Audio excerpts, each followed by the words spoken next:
በኢንትራንስ ላይ ከ2013 እስከ 2017 ከፍተኛ ውጤት ያመጡ ተማሪዎች በመጨረሻ ላይ የኢንትራንስ ፈተና በጣም ሲቃረብ ምን ያደርጉ ነበር? በጣም ይጠቅማቸዋል። ምክንያቱም ብዙዎቻችን ውጤታችን ዝቅ እንድል ወይም ከፍ እንድል የሚያደርገው የመጨረሻ ሞመንት ነው። ስለዚህ እናንተም በቀረቻችሁ ጊዜ ላይ ምን ማድረግ አለባችሁ፣ ምን ማድረግ የለባችሁም፣ በዚህ ቪዲዮ ላይ እያንዳንዱ ተማሪ ስኬታማ ለመሆን ምን ያደርግ እንደነበረ ከአንደበታቸው ታዳምጣላችሁ። እስከ መጨረሻው ቆዩ።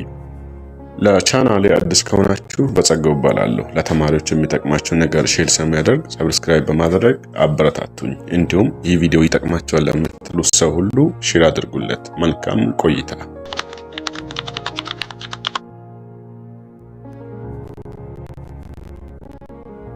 መጨረሻ አካባቢ ሁሉም ሙሉን የማንበብ እንትን አለው። ሁሉም አብዛኛው ተማሪ እንደዛ ነው የሚያደርገው። ግን እኔ በዛ መንገድ አልሄድኩም። አይደል ከመጀመሪያው ጀምሮ እያጠናው ሄድኩኝ። ስለዚህ መጨረሻ ላይ ሙሉን አላነበብኩም ማለት ነው። ወደ ሪቪዥን ሄድኩት። የተለየ አጠናን ዘዴ ይሄኛው ይመስለኛል ከሌሎች። ፖርሽን ሙሉ ከጨረስኩኝ በኋላ መጨረሻ ላይ ኤክሰርሳይዝ መስራት ጀመርኩኝ።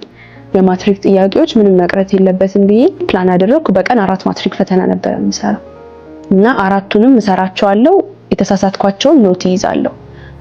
እንደዛ ያደረኩኝ ሰራው። መጨረሻ ላይ ማትሪክ ሲቀር 1-2 ሳምንት ዴዲኬት አድርጌ እነሱን ኖቶች ብቻ ነው ያጠናሁት። የበፊት ሽቶችን በጣም ሰራ ነበር። የዛሬ 15 ዓመት አካባቢ ያሉ ሽቶችን ከ1998 ሁላ ሰርቼ ነበር። ከዛ አካባቢ ያሉትን ሽቶችን የኢንትራንስ ፈተናዎችን እየሰራው ነበር። ያን ነገር ሲሰራ ምንድነው እንዴት እንደሚወጣም ተረዳለ። ፈተናውን ሲስተም አለው ፈተና የሚወጣበት። ያንን ሲስተም ከተረዳ ቀጣይም እንዲህ ሊሆን ይችላል በሚል ግምት የምታጠናበትን ሞድን ልትቀይር ይችላል። በፊት የምታጠናበት ሲስተም ሌላ ከሆነ ግዴታ አንተ ለዚህ ፈተና ትልቅ ውጤት ማምጣት ወይም አሪፍ ውጤት ማምጣት ከሆነ ከዚህ ፈተና ጋር አዳፕት ሆነ መሄድ አለብህ። እሱ እንደሚፈልገው ሆነ ነው መገኘት ያለበት። ስለዛ ያንን ሽቶችን የድሮ ፔፐሮችን በመስራት ትልቅ ለውጥ እንዳደረገ አድርጎኛል ማለት ነው።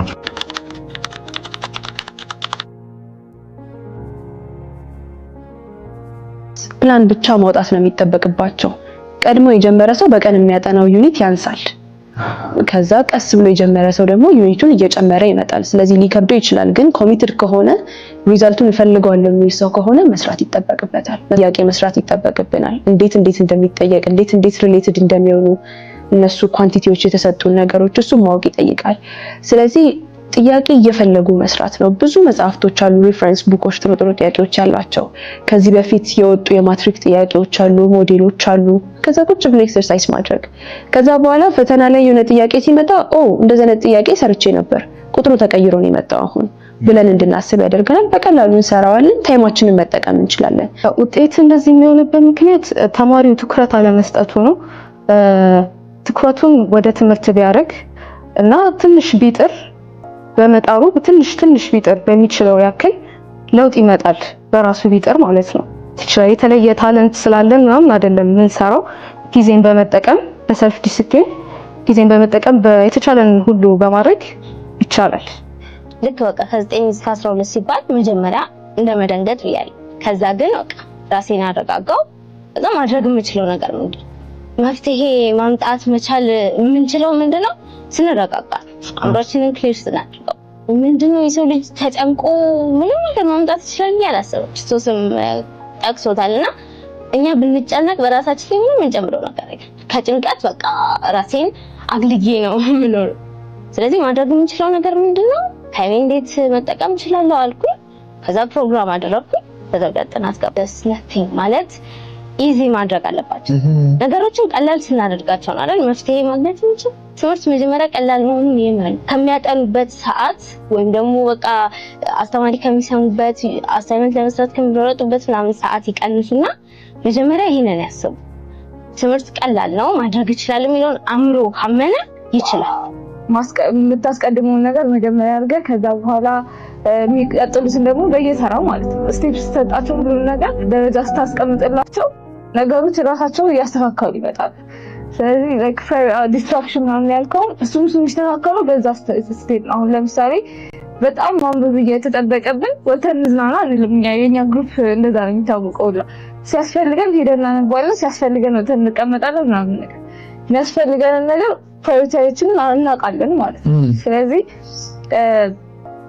ያ በሱ ነበር እንትን ዲስትራክሽናችንን እናጣፍ።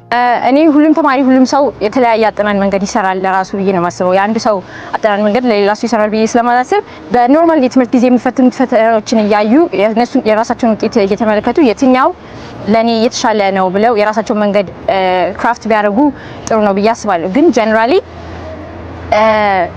ቅድም እንዳልኩት ዝግጅትን ቀደም ብለህ መጀመር ለፈተናው ብሎ መማር ሳይሆን ነገር ግን ጥናትን ለፈተና ብቻ ለማድረግ ጀነራሊዝም ብሎ ማጥናት ለማወቅ ማጥናት በጣም ይረዳል ብዬ አስባለሁ። በተጨማሪ ታይም ማኔጅመንት የረፍት ጊዜህን በትክክል መጠቀም ቀደም ብሎ የነበሩትን ፈተናዎች ፈተና ሰርቶ ቤዝ ማርክ ስታብሊሽ ማድረግ በጣም ጥሩ ነው ብዬ አስባለሁ።